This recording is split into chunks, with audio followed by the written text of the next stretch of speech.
Préhistorique, le podcast qui démêle les idées reçues sur la préhistoire.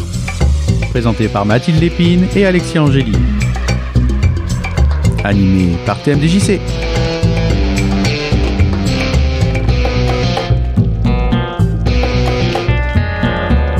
Bonjour à toutes, bonjour à tous et bienvenue dans l'univers fantastique de Préhistorique, le podcast sur la préhistoire de Préhistory Travel. Je suis TMDJC et comme d'habitude je suis accompagné par notre fantastique équipe avec Alexia. Alexia, bonjour. Bonjour TMDJC et bonjour à tous. Comment vas-tu ? Ça va. Bon, je sens que le public est chaud, hein, mais du coup ça va encore mieux d'un seul coup. Tu balances déjà, d'accord, on balance les trucs déjà en fait. Mais tu n'es pas venue toute seule ? Jamais. Parce qu'à ma gauche, il y a Mathilde. Bonjour. Comment vas-tu, Mathilde ? Ça va très bien, je vous cache pas, un petit peu stressée avec tous les gens là devant moi. Alors voilà, là vous avez commencé toutes les deux à expliquer les choses à nos auditeurs et auditrices. Nous sommes en public et nous sommes à Podren. Je suis très heureux d'être là. Alors déjà parce que j'adore Podren pour commencer, mais surtout parce que je suis très content de pouvoir venir présenter l'équipe de Préhistorique avec qui on bosse maintenant depuis un petit peu plus d'un an. Fantastique équipe qui m'a fait découvrir plein de choses et comme d'habitude vous êtes venus avec un fantastique sujet et je suis très content de ce sujet. C'est quoi avec quoi vous êtes venus? Est-ce qu'on peut voir le sujet? Là vous voyez par exemple sur le logo, vous voyez quoi? Donc on va parler de... non, on va parler de Néandertal aujourd'hui. Voilà. Comme d'habitude, vous nous avez bien eu. Pourquoi est-ce qu'on parle de Néandertal aujourd'hui ? Parce que je pense que c'est l'hominine le plus connu. J'imagine que toutes les personnes présentes ici dans la salle ont déjà entendu parler de Néandertal, pas vrai ? Voilà. Donc, on s'est dit, on va prendre le plus connu parce que c'est aussi souvent sur ce qu'on connaît le plus qu'il y a le plus de débunkage à faire et de fausses informations sur lesquelles on doit revenir. Voilà. Par exemple, pour commencer, on sait que Néandertal et Homo sapiens sont évidemment deux espèces différentes. Exactement, ce sont deux espèces différentes. Je sais que souvent, on nous demande, on nous dit, Néandertal, sapiens, est-ce que c'est la même espèce ? Est-ce que c'est deux espèces différentes ? C'est vrai que c'est une question qu'on s'est longtemps posée, les paléanthropologues en tout cas. Pendant un long moment, vous avez dû entendre cette appellation Homo sapiens sapiens. Voilà, je vois les têtes, il faut oui, pourquoi ils nous parlent d'Homo sapiens aujourd'hui ? Eh bien, tout simplement parce que c'était une ancienne appellation quand on se disait Homo sapiens, c'est une espèce, et il y a deux sous-espèces, Homo sapiens sapiens, nous, et Homo sapiens néandertalensis. Les avancées de la génétique sont venues nous dire qu'on s'était légèrement gouré, et qu'en fait, ce sont bien deux espèces différentes. Donc maintenant, on a perdu le deuxième sapiens, on s'appelle juste Homo sapiens, et du coup, nous avons Homo néandertalensis. D'accord, je saute peut-être du coq à l'âne, mais il me semble de mémoire qu'on s'était métissé donc avec Néandertal, non ? Alors oui, effectivement, on a tous une part de génome néandertalien. Là, tous dans le public, on a entre 1,8 et 2,4% d'ADN néandertalien. Et si vous ne le saviez pas, surprise. Et effectivement, on s'est métissé avec lui, mais très rapidement, la part de génome néandertalien était éliminée de notre organisme, probablement parce que c'était pas si tip-top que ça, du point de vue de l'évolution, d'être un peu mixte Néandertal-sapiens. Mais c'est pas parce qu'on s'est métissé qu'il y a une relation d'ancestralité directe, puisque Néandertal n'est pas notre ancêtre direct, mais nous partageons seulement un ancêtre commun avec lui qui remonte il y a environ 700 000 ans. Donc il y a quand même eu 700 000 ans d'évolution séparée entre nos deux espèces. D'accord. Et alors, est-ce que Néandertal avait un comportement similaire à notre espèce ? Oui, alors Néandertal, sur certaines choses, avait effectivement des choses qui étaient similaires à notre espèce.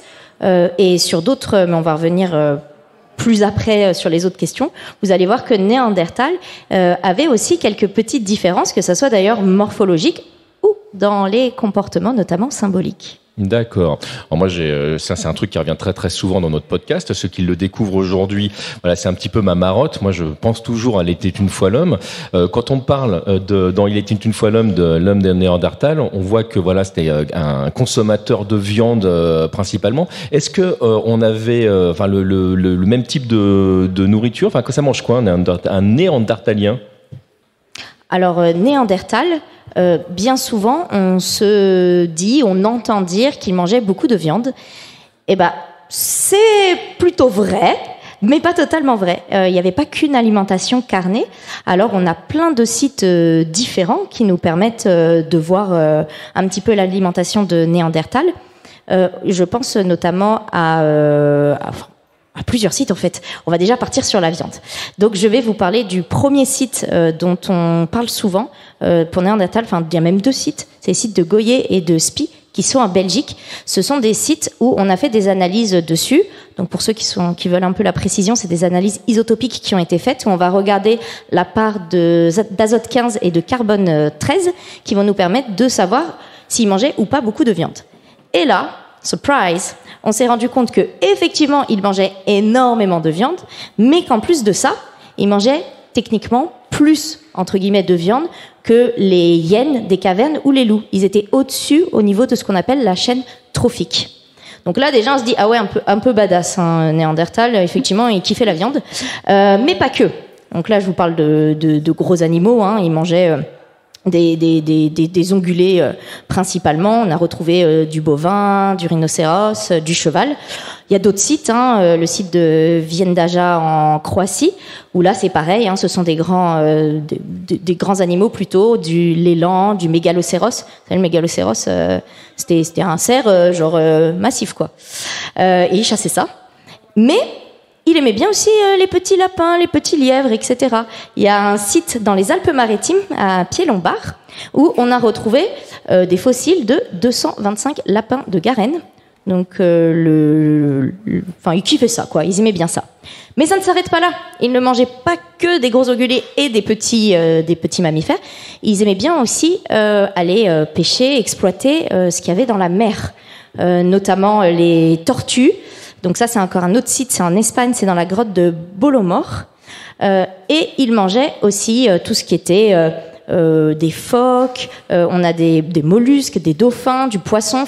D'accord. Voilà, ouais. Un régime très varié, Diversifié, oui. très diversifié. Mais on a aussi vu, grâce à ces analyses, qu'il y avait une part d'alimentation végétale qui était importante. Et ça, on le dit souvent moins sur Néandertal. Ils mangeaient aussi des tubercules, des choses comme ça. Des plantes. Il y a même, alors moi j'aime bien cette petite histoire, c'est le site de El Cidron en Espagne, où on a retrouvé en fait, en faisant des analyses dentaires, de la plaque dentaire sur un individu, on s'est rendu compte qu'il avait consommé des plantes, notamment de l'achillée millefeuille et de la camomille. Alors l'achillée millefeuille, c'est un astringent qui permet un petit peu d'aider à la cicatrisation des tissus, et la camomille, c'est un anti-inflammatoire. Et, coïncidence ou pas, cet individu avait bien des problèmes dentaires, au niveau dentaire. Donc on s'est même demandé si Néandertal ne savait pas déjà utiliser quelques plantes médicinales pour se guérir. C'est loin du coup de cette image un peu rustre du bourrin qui fait que manger de la viande, quoi. Oui, on sait, mais ça c'est difficile effectivement de valider ou pas. En fait, faut toujours faire attention quand on est en science à faire des corrélations qui sont un petit peu rapides. Derrière, on fait des modèles, des études statistiques pour voir si effectivement il y a une corrélation, mais avec un individu, le modèle statistique, il est un petit peu pauvre. Voilà. Donc on peut pas vraiment se prononcer. On vous laisse vous faire votre propre idée. Si vous avez envie de vous raconter la petite histoire en vous disant, OK, Néandertal, il avait compris le game avec les plantes médicinales, vous avez le droit de vous le raconter. Si vous vous dites, restons posés, peut-être que c'était juste une coïncidence, vous avez également le droit de vous le dire. D'accord. Donc voilà. On sait qu'on est un peu métissé avec eux, on sait ce qu'ils mangent, mais il ressemble à quoi l'homme de Néandertal ? Alors, les Néandertaliens, de façon générale, ils se caractérisent quand même par un corps qui est massif et trapu, en tout cas beaucoup plus que le nôtre, et avec des os qui sont en moyenne quand même plus épais que chez notre espèce. En moyenne, les femmes mesurent 1m60, les hommes 1m70, donc ils sont pas non plus si grands que ça. Et ils ont surtout des insertions musculaires beaucoup plus développées. Ils sont très musclés, les Néandertaliens. Les chercheurs pensent d'ailleurs que ce serait une adaptation à la chasse, donc notamment au niveau des épaules. Ils ont une conformation des épaules qui leur permet une extension plus grande dans le mouvement, ce qui leur permettrait du coup de faire des jets avec des saguets par exemple, d'y aller plus loin. Après, surtout au niveau du crâne, qu'on reconnaît les Néandertaliens, ils ont quand même une capacité cérébrale qui est plus importante que la nôtre. Ils sont à 1600 cm3. D'accord. Et nous, Homo sapiens, on est à 1350. Donc c'est pas ridicule, mais on n'est pas les premiers non plus. Et la forme du crâne, elle est quand même assez caractéristique chez Néandertal parce qu'elle est très allongée vers l'arrière. C'est un peu un chigno-occipital. Voilà, vous avez cette forme limite un peu extraterrestre, vous voyez, très allongée. C'est très caractéristique. Et Néandertal n'a pas de menton Et d'ailleurs, petit fun fact, le menton que nous avons tous ici dans cette salle, c'est spécifique d'Homo sapiens. Aucune autre espèce d'hominine n'a de menton. Et d'ailleurs, c'est une des seules caractéristiques propres à notre espèce qui permet de nous définir. Parce que non, nous n'avons pas de définition de notre espèce. Voilà, autre fun fact si vous n'étiez pas au courant. Donc vérifiez tout de suite si vous êtes néandertal ou pas. Hein. Si vous sentez un petit menton un menton osseux ou pas, c'est bon, vous êtes bien des Homo sapiens. Sinon, posez-vous des questions. Et leur face aussi est beaucoup plus boursouflée que la nôtre. En fait, la zone au niveau des sinus est beaucoup plus développée. Du coup, on a l'impression qu'ils sont boursouflés, qu'ils sont gonflés. Et d'ailleurs, on pensait que du coup, ils avaient un meilleur odorat que nous. Peut-être encore une fois une adaptation à leur mode de vie, puisqu'ils étaient des chasseurs, comme on l'a vu juste avant. D'accord. On sait d'où il vient, l'homme de Néandertal ? Vaste question là. Ouais, voilà. Il commence à poser des questions là, dangereuses. Là, tu commences à nous mettre en carafe. Hein. Non. En fait, des os, pas des os. Alors déjà, premièrement, c'est difficile réellement de définir quand est-ce qu'on a Homo neanderthalensis et quand est-ce qu'on est sur des espèces qui sont un petit peu plus archaïques. Ça va dépendre des caractères physiques que l'on va prendre en compte.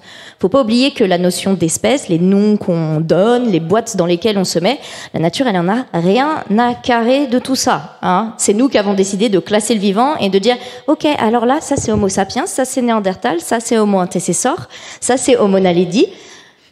Dans la réalité, l'évolution, il faut bien penser que c'est quelque chose qui est constant, en continu. Vous évoluez, j'évolue, encore heureux, sinon on disparaît. Et donc Néandertal, c'est pareil. Il n'y a pas eu un jour Néandertal qui a popé comme un Pokémon, c'est pas Dracofeu, et qui s'est dit c'est bon, moi je suis Néandertal. Si on prend Néandertal à partir du moment où il a à peu près toutes les caractéristiques physiques, on va dire à peu près autour de moins de 100 000 ans, là on est en Europe. D'accord ? Donc Néandertal est une espèce principalement européenne, pas que, hein, il y a des Néandertaliens au Proche-Orient, mais globalement, c'est une espèce qu'on ne retrouve pas, par exemple, en Afrique. Voilà, ça déjà, ça fait une grande différence avec notre espèce, parce que je ne sais pas si vous le savez, mais nous, on le sait, grâce aux registres fossiles et grâce à la génétique qui sont d'accord et qui disent la même chose pour une fois, on est super contents, on est clairement originaire d'Afrique. Donc ça, Néandertal, voilà, on sait que son origine est probablement pas, en tout cas africaine, pour les parties les plus, entre guillemets, évoluées, les plus avancées de Néandertal.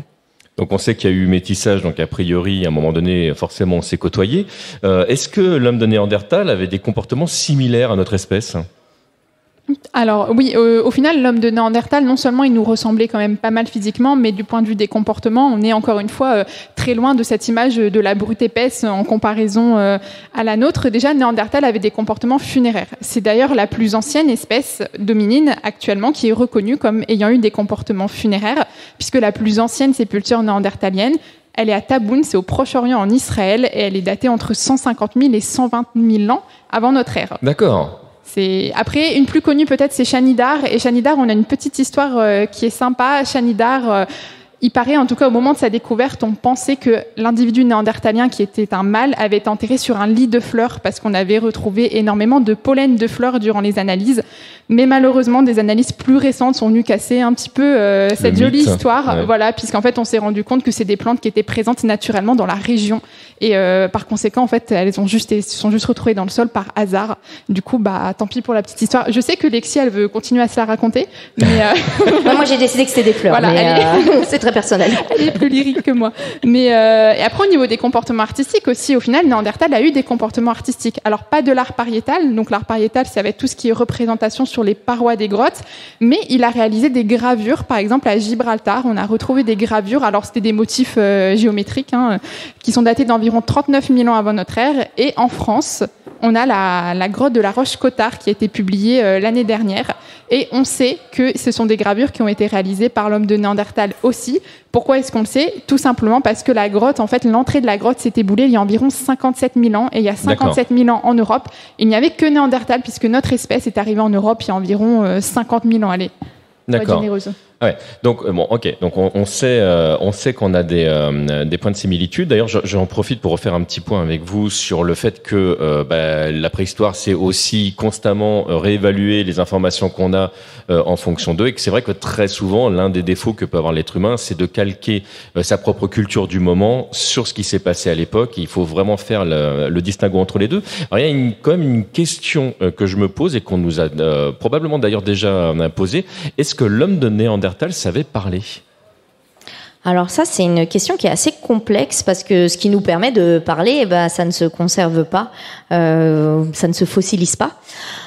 Donc, bon là, vous allez vous dire, voilà, fin de la question. Merci, mais non, question suivante. Non, en réalité, il y a des études qui sont faites à ce niveau-là, où on essaye un petit peu, grâce aux autres grands singes, de regarder un petit peu comment fonctionne le larynx, comment fonctionne la formation au niveau des sons. Et on essaye, alors c'est des modèles 3D qui sont refaits à partir de vrais larynx dans lesquels on va lancer de l'air pour voir un petit peu les sons, comment ça peut ressortir, etc. Maintenant, il y a des témoignages, on va dire, indirects qui peuvent nous laisser supposer qu'il avait la parole. On l'a dit, c'était un très bon chasseur. Et quand on chasse du gros, faut un minimum se coordonner. Mais attention, faut pas se dire obligatoirement il avait la parole, il avait obligatoirement un langage articulé comme nous. Il peut très bien se coordonner avec les gestes. Voilà, ça fonctionne très bien aussi. Oui. Donc c'est des raccourcis des fois qui sont faits un petit peu rapidement. Maintenant, l'autre question que j'aurais envie de poser, c'est pourquoi il ne l'aurait pas eu? Voilà. Oui, donc on ne sait pas, mais c'est tout à fait plausible. C'est à l'étude. J'ai rien à vous dire comme conclusion aujourd'hui pour le moment. C'est encore étudié, mais peut-être l'année prochaine, si on revient à un pod Rennes, on pourra vous dire hey, il y a eu une réponse, il y a eu une publication scientifique et on s'enjaille avec ça. Mais pour le moment, non. Mais voilà. on sait que certains singes ou certains oiseaux, par exemple, ont une langue pour prévenir du danger, ou on sait qu'il y a même, je sais plus sur quelle espèce de singe, il y a un nombre de sons incroyables. La nôtre. Déjà la nôtre. Je parle. Alors là, ça, la nôtre, c'est une évidence. C'est une évidence puisqu'en plus, suivant l'endroit du globe où on est, en plus, c'est même pas la même langue, ce qui parfois complexifie un petit peu la globalité. Non, je pensais encore aux singes qui vivaient vraiment en forêt et parfois encore dans les arbres, où là, on se retrouve effectivement parfois avec un nombre de sons différents pour prévenir du danger ou de la nourriture et puis des variations. Donc, il n'est pas impossible, effectivement, qu'on ait eu le droit, en tout cas que Néandertal ait eu le droit à ce traitement, même si effectivement aujourd'hui on ne le sait pas. Alors, il y a quand même une dernière question que j'ai envie de vous poser là-dessus. Est-ce qu'on sait comment elle est apparue, cette espèce ? Alors non, Néandertal, c'est une espèce qui est apparue en Europe, mais on ne connaît pas son ancêtre. En fait, dans la lignée des hominines, on connaît très très mal les relations d'ancestralité en fait entre les différentes espèces. Nous-mêmes, on ne sait pas qui est notre espèce ancêtre à nous, Homo sapiens. Donc Néandertal, on sait qu'il a commencé à apparaître les premiers caractères dès il y a moins 400 000 ans en Europe. Il a fallu du temps pour qu'il se fixe, et les vraies premières populations néandertaliennes apparaissent il y a moins de 200 000 ans. Qui est son ancêtre, on ne sait pas. Qui est son descendant, ça c'est assez facile à répondre parce qu'il n'en a pas. C'est une fin de lignée évolutive. C'est un sans laisser de descendants. Mais les relations d'ancestralité, malheureusement, pour l'instant, c'est encore en débat. Ouais, c'est toujours compliqué en fait les relations d'ancestralité, parce qu'il faut bien penser que c'est pas parce qu'il y a des ressemblances au niveau fossile que ça veut dire que l'un est l'ancêtre de l'autre. Je vais prendre un exemple plus par rapport à notre espèce. Vous avez peut-être déjà entendu parler de Djebel Irhoud, des premiers Homo sapiens ou clades Homo sapiens qui sont datés autour de moins 315 000 ans. Ils ont effectivement des caractères entre guillemets dérivés qui commencent à ressembler très fortement à nous. C'est pour ça d'ailleurs qu'on dit qu'ils appartiennent au clade Homo sapiens. Ils n'ont pas encore le menton osseux, mais ça ne veut pas dire que eux étaient directement notre ancêtre. Ça peut très bien être une branche. Il faut imaginer vraiment l'évolution comme un arbre. Ça peut être une petite pousse qui est pas très loin de la nôtre, effectivement, mais qui n'a pas ensuite donné la nôtre. Le seul moyen réellement d'être sûr de qui est l'ancêtre de qui, et là je parle plus à un niveau, on va dire presque familial, ça va être la génétique, qui là nous permet effectivement de renseigner. Mais on n'a pas toujours de l'ADN, on en a même très rarement. C'est quelque chose qui se conserve malheureusement assez mal. D'accord. Donc là, en fait, la situation dans laquelle on est, c'est que on fait avec les moyens du bord pour analyser tout ça. Quid au niveau alors de Néandertal, on sait, vous venez de nous le dire, que voilà, c'est une lignée qui est terminée. Très souvent, on voit des gens qui s'inquiètent un petit peu sur les réseaux sociaux en disant que c'est comme si on était arrivé à la fin d'une certaine évolution, alors qu'on sait très bien que on est toujours en chemin, nous tous à l'heure actuelle. Qu'est-ce qui se passe effectivement si on n'évolue pas? Est-ce que que Homo sapiens est également voué à disparaître un jour ? Comme toute espèce, Homo sapiens est voué à disparaître. Je ne connais pas une espèce qui a vécu éternellement. Après, est-ce qu'on va disparaître sans laisser de descendants ou est-ce qu'on va donner naissance à une ou plusieurs autres espèces peut-être ?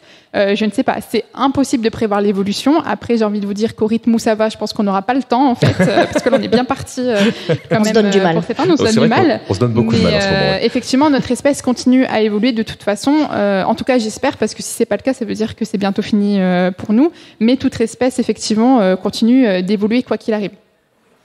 Merci beaucoup à toutes les deux déjà pour toutes vos lumières là-dessus. J'ai le droit de demander des applaudissements pour mes... Elles sont fantastiques. Et maintenant, on va passer à la partie qui est plus fun pour nous et peut-être moins fun pour vous, le public. Et c'est le temps du quiz. Mais oui, ce serait pas le moment de profiter de ta Podren pour faire jouer les gens. On va travailler un peu, puis on va laisser travailler le public. On va laisser travailler les gens, ouais. Vous êtes chaud, Podren, ou pas ? Alors, je vous explique comment ça va se passer. C'est simple. On va vous poser une question. Et ensuite, je vais dire qui pense que c'est oui, et ceux qui pensent que c'est oui, vous applaudissez. Et ensuite, je vais dire qui pense que c'est non, et vous l'avez compris, ceux qui pensent que c'est non, vous applaudissez. Ça va ? Ok. Ils sont pas encore très très chauds là. Ils sont pas encore très chauds, on va les chauffer. Vas-y, si, tu vas voir. Let's go. Allez, c'est parti, question 1. Pensez-vous que Néandertal a vécu exclusivement durant des périodes glaciaires ? Ceux qui pensent que c'est oui, applaudissez. Waouh, le pauvre. Ceux qui pensent que c'est non, applaudissez. Ils sont bons. Alors, attendez, vous êtes très très bons. Alors non, effectivement, Néandertal n'a pas vécu que durant des périodes glaciaires. C'est une idée reçue qu'on voit passer très souvent sur les réseaux sociaux, mais qui est faux. Déjà, les Néandertaliens, ils ont vécu classique entre moins 200 000 ans et moins 40 000 ans. Ils ont croisé 2 périodes glaciaires et une période interglaciaire quand même entre les deux, qui a duré plusieurs milliers d'années. Et donc, en fait, ils ont vécu au sein d'une grande diversité de climats et d'environnements. N'oublions pas, ils ont été en Europe, ils ont été au Proche-Orient, ils ont été aussi en Asie. Donc, ils ont quand même vu des environnements différents. D'ailleurs, sur l'alimentation, tout à l'heure, on a remarqué que Néandertal avait tendance à vivre dans des environnements de steppe, et plus il était dans de la steppe, plus il mangeait principalement de la viande, mais on a retrouvé des Néandertals dans des environnements plus boisés, et du coup la part d'alimentation végétale était plus importante. Voilà. Et on rajoute des fun facts, comme ça c'est gratuit. Alors, du coup, question 2, on est parti. Allez, question 2, on est parti.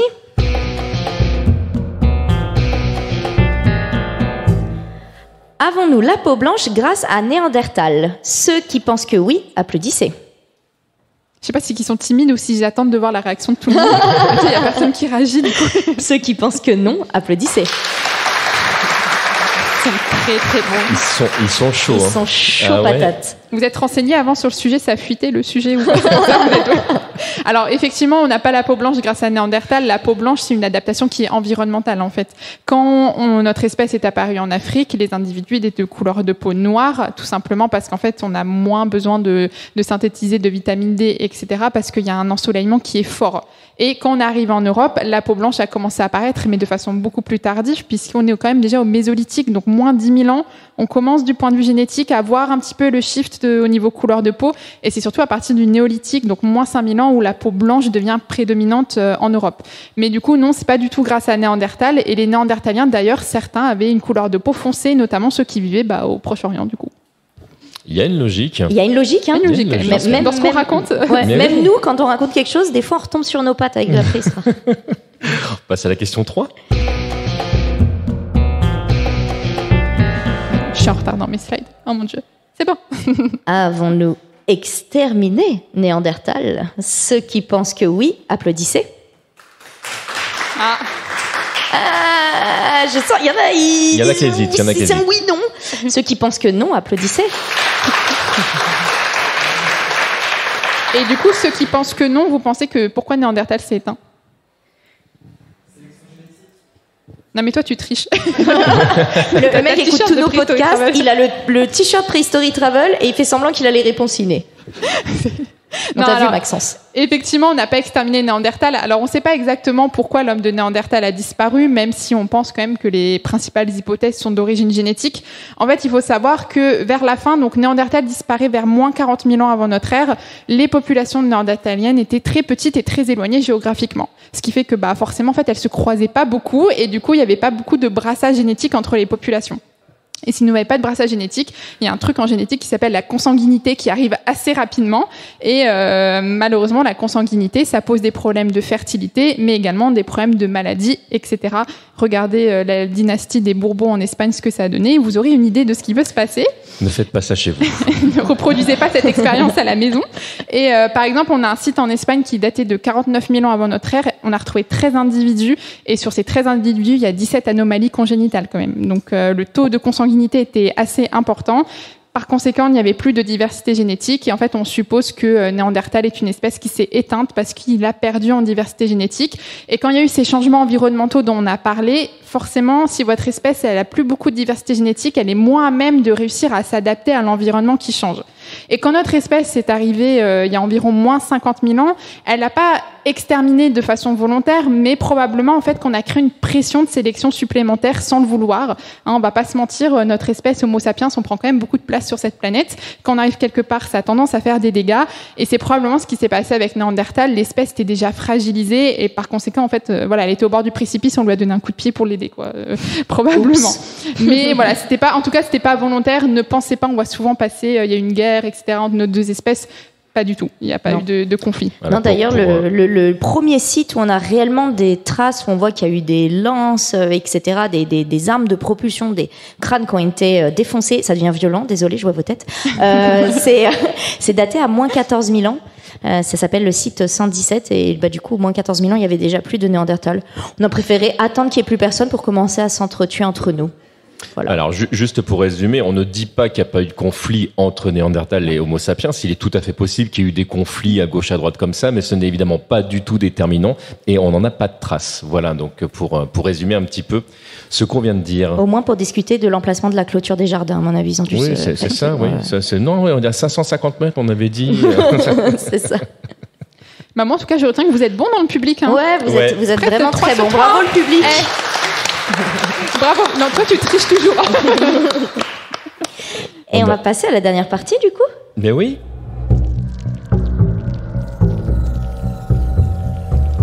Nous allons passer au clip. Non, vas-y. Alors, la dernière partie, c'est si vous avez des questions par rapport à Néandertal, c'est votre moment. Alors, on a un nous micro. Avons notre Maxence on a notre qui est juste assistant là qui ment depuis tout à l'heure, qui fait genre qu'il est. C'est notre Maxence de compagnie, il est super cool. Voilà. On peut pas le nourrir avec du gluten, c'est tout, mais hormis ça, tout va bien. Vous pouvez même poser des questions en général sur la préhistoire, voilà, si vous voulez. Sur préhistorique, sur ce que vous voulez. Ou même sur nous, c'est vrai qu'on s'est pas présenté non plus. Donc... Oui, nous on a attaqué direct, genre le monde nous connaît, mais non, pas du tout. Je voudrais savoir comment ils étaient habillés, les Néandertaliens. Alors ils s'habillaient à partir de la fourrure des animaux qu'ils chassaient. C'est vrai que uniquement la fourrure des animaux. Oui, ils portaient. En fait, ils chassaient les animaux pour les consommer, mais ils récoltaient aussi tout ce qui était fourrure, tendons, etc. pour s'habiller. Tout comme notre espèce Homo sapiens, à ses débuts, quand elle était nomade, elle faisait ça aussi. Elle portait les fourrures des animaux qu'ils chassaient. Et on a même retrouvé sur un site une trace de corde. Donc ils utilisaient certainement, probablement en tout cas, même de la corde aussi, peut-être pour nouer des liens ou des choses comme ça. Ouais. C'était fort, c'est néandertalien. Merci.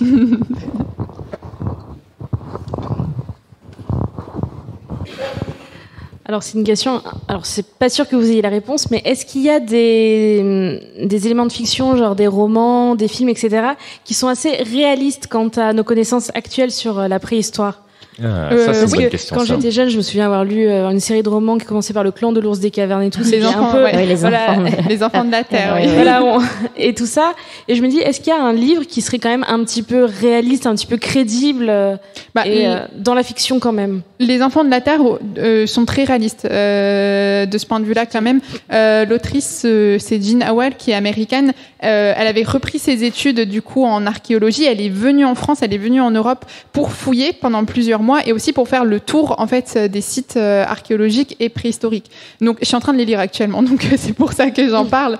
Mais de ce point de vue-là, c'est quand même assez réaliste, je pense en tout cas de ce qu'on connaît des études. Après, bien sûr, il y a forcément des éléments de fiction, mais je pense que c'est la meilleure série littéraire, en tout cas sur ce sujet, et qui raconte quand même pas n'importe quoi. Après, moi, il y en a un que j'aime beaucoup, qui est très fun, qui est pas du tout réaliste parce que c'est futuriste. C'est Et si, bon, on sait que ça peut pas arriver, une espèce qui a disparu va pas revenir, mais c'est Homo erectus. Ah oui, c'est ce que je t'ai offert. J'allais dire, c'est ce que Mathilde m'a offert pour mon anniversaire.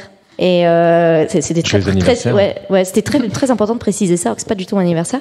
Mais c'est super intéressant en fait. Ça imagine si il y avait des Homo erectus, donc s'il y avait une autre espèce finalement que la nôtre, comment on réagirait face à elle. C'est un peu la question, est-ce qu'on la met dans un appartement ou dans un zoo. Voilà, très très sympa comme livre. J'ai vu qu'il y avait une question. Attends. Juste on va passer le micro parce que sinon ils nous entendent pas apparemment là-bas.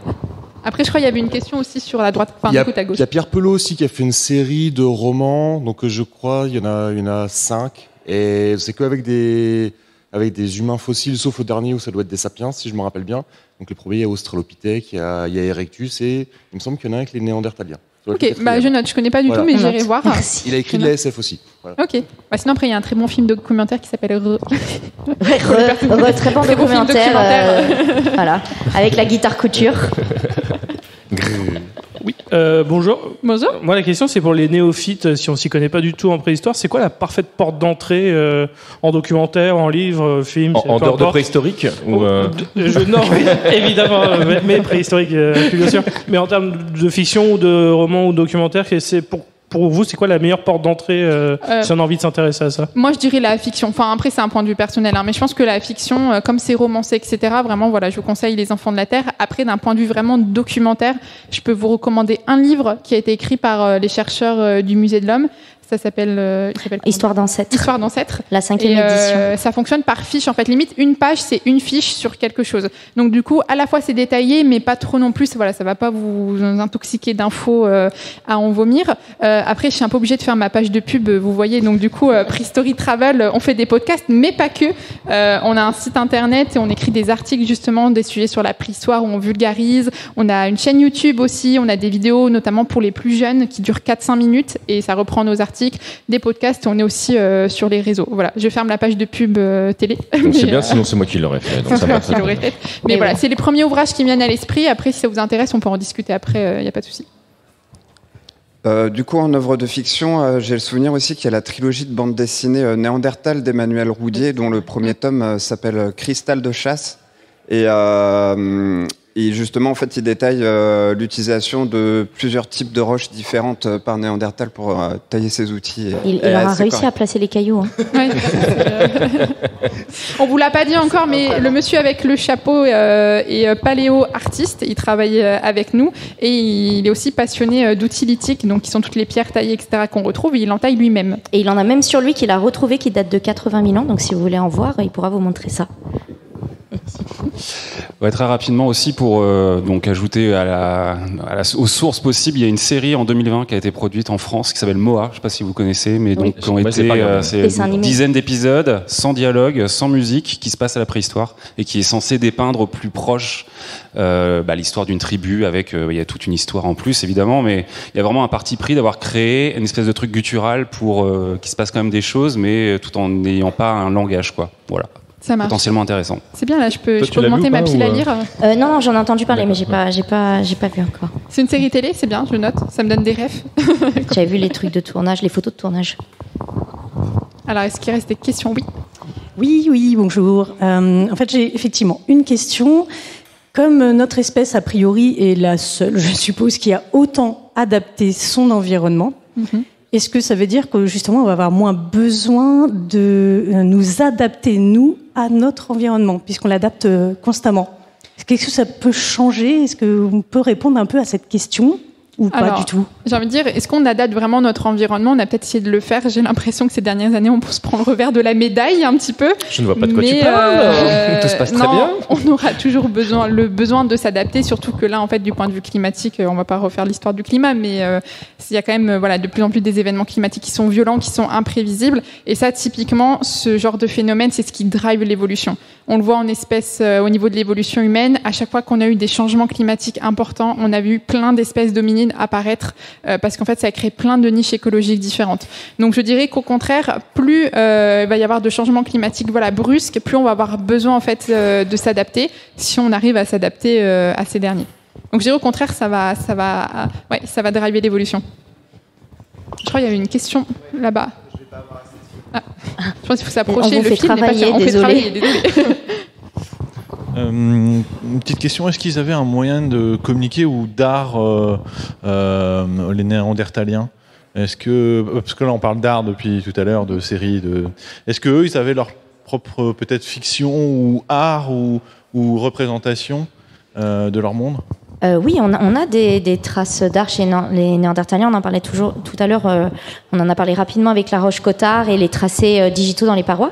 Mais il n'y a pas que ça. Effectivement, il y a eu des éléments de parure qui ont été retrouvés. On a vu qu'ils utilisaient des coquillages, notamment. On a retrouvé aussi beaucoup d'utilisation de pigments. On a retrouvé plein de galets de pigments, notamment sur le site d'Arcy-sur-Cure. Donc on sait que c'était quelque chose qui était certainement très important pour eux, les pigments. Alors, soit pour peindre peut-être sur les peaux ou les choses comme ça, soit même à même le corps. Ça, malheureusement, la peau ne se conservant pas, sauf cas extrême de momification quand on a de la chance. Mais clairement, ils avaient une part, en tout cas... alors, art, c'est peut-être un mot un petit peu compliqué des fois à définir ce qu'est l'art, surtout quand on parle pour les périodes préhistoriques. Mais ce que nous, on va plutôt recouper sur comportement symbolique. Alors, on a une petite blague entre préhistoriens, bien souvent, quand on comprend pas un comportement, on dit ouais, ça c'est symbolique. C'est un peu la manière de dire voilà, ça effectivement c'est quelque chose qui semble avoir fait pas pour un but utilitaire. Voilà. Mais après, c'est juste impossible de savoir l'intention qu'ils avaient derrière quelque chose. En fait, comme on n'a pas de traces écrites à la préhistoire, on n'a pas non plus de podcast ou quoi qui date de cette période. Ah bon ? Donc non, je dénie d'ailleurs ce que tu as dit hier, hier matin. Mais comme on n'a aucune trace écrite ou de témoignage, en fait, on ne sait pas pourquoi est-ce qu'ils ont fait certaines choses. Et c'est vrai aussi pour notre espèce. Par exemple, les grottes de Lascaux, etc. On ne sait pas pourquoi elles ont été peintes, quelle était la pensée derrière, parce que malheureusement, ou je sais pas, peut-être heureusement, c'est peut-être la beauté de notre discipline. En préhistoire, le travail de l'archéologue, il commence le moment où le geste commence aussi de l'homme préhistorique. Et il s'arrête là où la pensée commence. Et malheureusement, on n'aura jamais accès à cette pensée. Problématique qu'on n'adhère pas qu'avec avec nos ancêtres, mais qu'on a avec certains animaux où on passe notre temps en fait à essayer d'exprimer que s'ils se comportent comme ça, c'est à cause de telle ou telle chose, alors qu'on ne fait que supposer la plupart du temps. Alors moi, c'est une question qui a pas trop... Enfin, peut-être à voir, je sais pas, mais... Est-ce qu'on a, comme vous avez parlé de toute petite communauté, est-ce qu'on sait s'il y avait une espèce de semi-sédentarité ou est-ce qu'ils étaient vraiment 100% nomades ou est-ce qu'on a des endroits, s'ils connaissaient les plantes, est-ce qu'ils cultivaient des plantes médicinales ? Enfin, c'est une question vaste, mais... Alors, Néandertal était 100% nomade. La sédentarité, ça arrive beaucoup plus tard avec notre espèce au néolithique. C'était il y a 5000 ans avant notre ère. Mais en fait, les Néandertaliens, ils n'avaient pas cette connaissance de l'agriculture, etc. Et ils bougeaient tout simplement pour suivre les troupeaux d'animaux qu'ils chassaient, puisqu'au gré des saisons, il y a les migrations encore aujourd'hui. Et du coup, en fait, ils suivaient les animaux.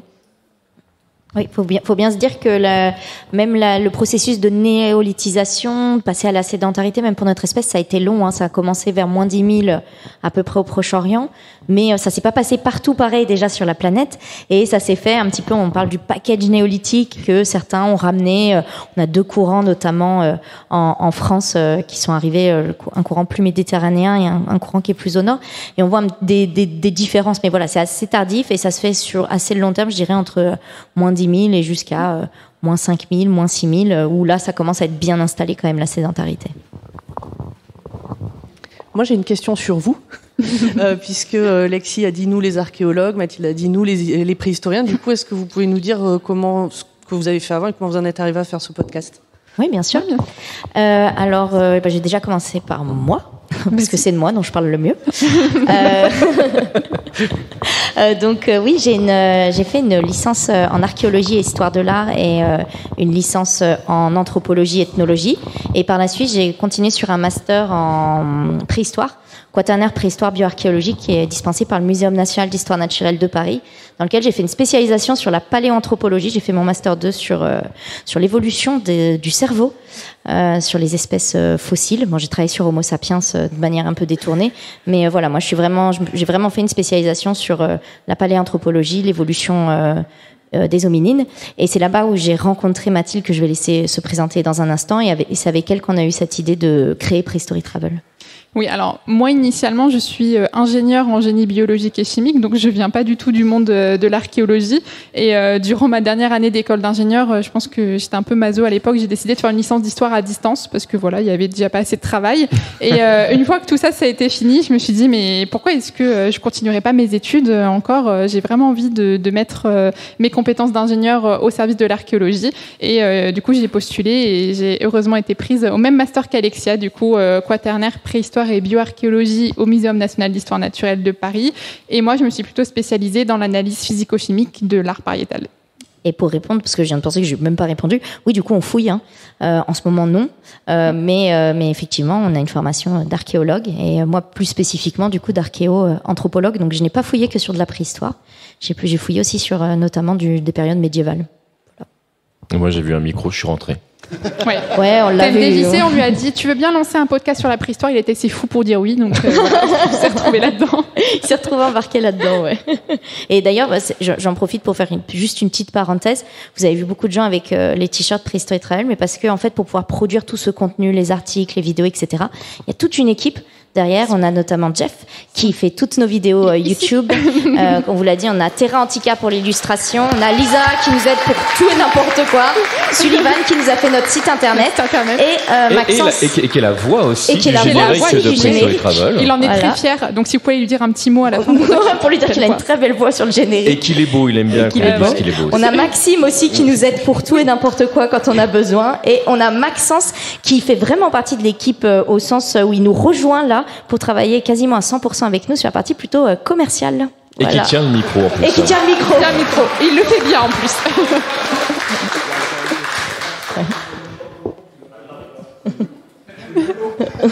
Non, on ne parle pas quand il n'y a pas de micro. Oui, petite question par rapport justement aux fouilles et tout ça. J'espère que vous l'avez pas déjà dit avant, je suis arrivé un peu tard, mais est-ce qu'on estime qu'il y a encore beaucoup de zones à découvrir? Enfin, comment on cherche, comment on se dit peut-être là-bas il pourrait y avoir des choses et tout ça? Alors, c'est impossible pour nous d'estimer ce qui nous reste à découvrir. Après, en France, il y a deux types d'archéologie. Vous allez avoir l'archéologie préventive. Donc, c'est-à-dire, vous voulez construire un bâtiment, vous êtes obligé de faire des fouilles archéologiques dans un premier temps. Donc, ça, c'est une source de découverte. Et après, on a ce qu'on appelle l'archéologie programmée, qui là est plus du ressort de la recherche. Donc, ce sont les chercheurs qui montent des projets de fouilles et qui disent, on va les fouiller à cet endroit parce qu'on pense que c'est intéressant. Donc, on va voir si effectivement on trouve des choses.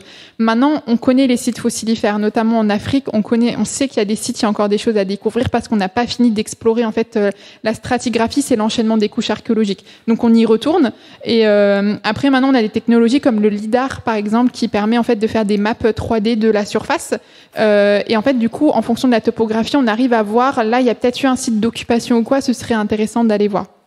Mais du coup, non, c'est pas vraiment du hasard. On va pas au hasard dire, allez hop, on va aller fouiller là, on va voir ce qu'on trouve. Mais du coup, voilà, je crois que j'ai tout dit. Ouais, il faut penser qu'il y a pour la préhistoire, il y a beaucoup de sites préhistoriques qui étaient connus bien avant dans l'histoire. Si vous allez, par exemple, visiter la grotte de Rouffignac, où on peut voir l'original, et en plus, non, je vais pas spoiler comment on visite cette grotte, je me tais. Mais si vous allez voir cette grotte, vous allez voir qu'il y a des gens qui sont passés, qui ont mis des dates, etc., notamment au XVIIIe siècle et tout. Juste, ils ne voyaient même pas, en fait, à aucun moment, ils parlent de cette grotte, mais à aucun moment, ils parlent des peintures. Ils n'ont même pas eu conscience de les voir. Et ça, c'est un biais d'ailleurs en archéologie auquel on doit toujours penser, c'est-à-dire qu'on ne trouve que ce que l'on sait qu'on cherche. Et c'est un petit peu bizarre, mais on passe certainement, même nous aujourd'hui, à côté de choses en fouille où on pense que c'est pas important, on se rend même pas compte que c'est important. Donc on essaye, quand il n'y a pas une construction derrière, quand on est plutôt en archéologie programmée, de laisser des bancs témoins pour les générations futures. Parce qu'on a conscience qu'on fouille bien mieux qu'il y a 100 ans, mais probablement bien moins que dans 100 ans. Voilà. Et je rajouterais que en tout ce qui est en recherche, donc pas programmée, juste en même préventive, on est aussi obligé de faire avec les moyens du bord. C'est-à-dire que des fois, il y a un laps de temps qui est déterminé, que quand il y a des constructions, il y a énormément de pression parce que tout ça est beaucoup d'argent pour que ça se fasse le plus vite possible. Donc il y a malheureusement aussi cet aspect-là qui contraint les gens qui fouillent. encore une question aussi. Une dernière question, on se dirige doucement vers la fin de notre temps de parole. Je voulais savoir, n'importe qui peut aller fouiller ? Par exemple, moi, si je veux aller fouiller, je peux aller fouiller aussi ? Oui, les sites archéologiques recrutent beaucoup de bénévoles et si vous êtes intéressé, il suffit d'aller sur le site du ministère de la Culture. Oui, c'est ça. J'allais dire ministère de l'Archéologie, mais ça n'existe pas encore. Et tous les sites archéologiques où on peut fouiller sont référencés et vous avez les contacts justement pour envoyer des mails aux chefs de fouille et ils recrutent pas mal de bénévoles. En fait, ils n'ont pas le choix parce que comme l'a très bien dit TMDJC, on a des contraintes de temps qui sont très serrées. Même en archéologie programmée, on fouille 1 ou 2 mois par an maximum et du coup, on essaye d'avoir le maximum de monde pour sortir le plus d'objets et de données et après, on traite toutes ces données en laboratoire durant le reste de l'année. Donc venez fouiller avec nous.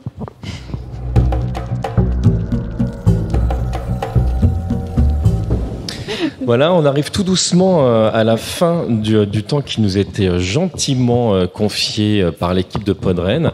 Alors déjà, avant toute chose, si jamais vous avez envie de continuer à faire évoluer l'aventure préhistorique et Prehistory Travel, n'hésitez pas à passer sur les plateformes, à nous mettre de jolies étoiles parce que ça aide au référencement. Et que s'il y a plein de gens comme ça qui gravitent autour de cet univers, c'est qu'on a plein d'idées, de choses qui vont évoluer. N'hésitez pas à nous suivre et puis peut-être à participer si vous avez envie.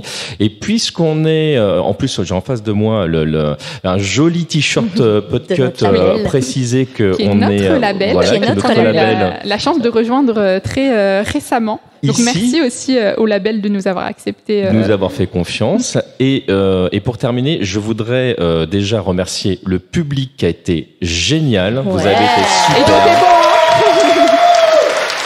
Vraiment très bon. Et je voudrais également remercier l'équipe de Podren parce que évidemment nous on a la chance d'être ici sur scène, mais on n'en parle pas assez. Il y a toute une équipe derrière, donc vous avez les gens au fond qui font toute la technique, qui font le son, qui font l'image, ce qui permet aux gens qui ne sont pas sur place de pouvoir aussi voir. Et puis si jamais vous avez envie vous de pouvoir voir d'autres podcasts qui ont été enregistrés, si vous les avez loupés, ce sera possible également. Je voudrais qu'on remercie également l'équipe de la team cuisine qui nous a nourris, qui s'est occupé de nous. Ils ont été super. C'est tous les ans à Podren et je ne sais pas comment c'est possible, mais c'est tous les ans mieux. Et vraiment, je voudrais qu'on insiste dessus et qu'on leur fasse encore un tonnerre d'applaudissements. Merci Podren. Et moi, j'en profite juste pour dire un merci à TMDJC, parce qu'on lui a jamais dit merci. C'est un peu notre esclave, mais là, comme vous êtes là, on peut pas le faire. Donc, merci pour tout. Merci de nous avoir permis d'être là, de nous faire découvrir cet univers du podcast et de nous avoir fait confiance pour Préhistorique. Avec grand plaisir. Merci à vous. Et on va lancer le générique de fin.